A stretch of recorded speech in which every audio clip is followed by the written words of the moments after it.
Indian വിദേശകാര്യ മന്ത്രി S Jaishankar ചൈനയിൽ എത്തുന്നു. ജൂലൈ 14-15 തീയതികളിൽ ഷാങ്ഹായ് ഉച്ചകോടിയിൽ പങ്കെടുക്കാനാണ് അദ്ദേഹം എത്തുന്നതെങ്കിലും ചൈനീസ് വിദേശകാര്യമന്ത്രി വാങ് യിയുമായിട്ട് അദ്ദേഹം ചർച്ചകൾ നടത്തും. ഈ ചർച്ചകളുടെ വിശദാംശങ്ങൾ പുറത്തു വിടരുതെന്ന് മാധ്യമങ്ങൾക്കടക്കം ചൈന നിർദ്ദേശം നൽകി കഴിഞ്ഞിരിക്കുന്നു.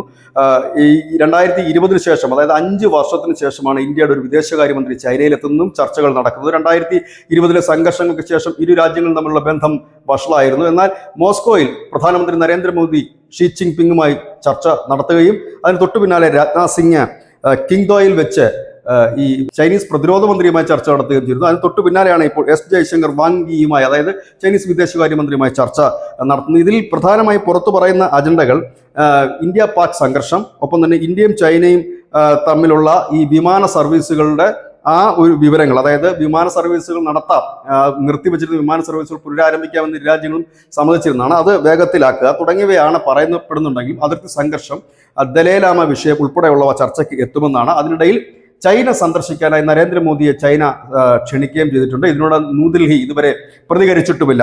ഈ മാസം അവസാനം ചൈനീസ് വിദേശകാര്യമന്ത്രി വാങ് യി ഇന്ത്യയിലേക്ക് എത്തും എന്നൊരു വാർത്ത കൂടി പുറത്തു വരുന്നു. ഏതായാലും ഒരു വലിയ ഇടവേളയ്ക്ക് ശേഷം ഇന്ത്യയും ചൈനയും തമ്മിൽ കൂടുതൽ അടുക്കുന്ന സൂചനകളാണ് നൽകുന്നത്. നിലവിൽ ബ്രിക്സ് രാജ്യങ്ങൾക്കെതിരെ ട്രംപ് ഉയർത്തിയ വലിയ വെല്ലുവിളി താരിഫ് യുദ്ധം, ഇതിനിടയിൽ ചൈനയും ഇന്ത്യയുമായി കൂടുതൽ അടുത്ത് മുൻപോട്ട് പോകുന്നതിന് വേണ്ടിയിട്ടുള്ള ആഗ്രഹങ്ങളുമായിട്ടാണ് മുൻപോട്ട് പോകുന്നത്. കാരണം ഈ താരിഫ് യുദ്ധം മുറുകുമ്പോൾ ഏറ്റവും കൂടുതൽ പണി കിട്ടിയിരിക്കുന്നത് ചൈനയ്ക്കാണ്. കാരണം അമേരിക്കയിലേക്ക് കയറ്റുമതി ഏറ്റവും കൂടുതൽ നടത്തുന്ന ഒരു രാജ്യമാണ് ചൈന. അപ്പോൾ തന്നെ അവരുടെ ഉൽപ്പന്നങ്ങൾ ഇന്ത്യ വഴി കയറ്റിവിടുകയോ ഇല്ലെങ്കിൽ ഇന്ത്യയിൽ പുതിയ വിപണികൾ തുറക്കാനുള്ള സാധ്യതകളുമൊക്കെ ഈ ചർച്ചകളുടെ ഭാഗമായി ഉണ്ടാകും. കാരണം ഇന്ത്യയെ കൈവിട്ടുകൊണ്ട് ഇനി മുൻപോട്ട് പോകാൻ കഴിയില്ല. ബ്രിക്സ് രാജ്യങ്ങളെ കൂട്ടിപ്പിടിക്കാൻ തന്നെ ചൈന തീരുമാനിക്കുന്നു.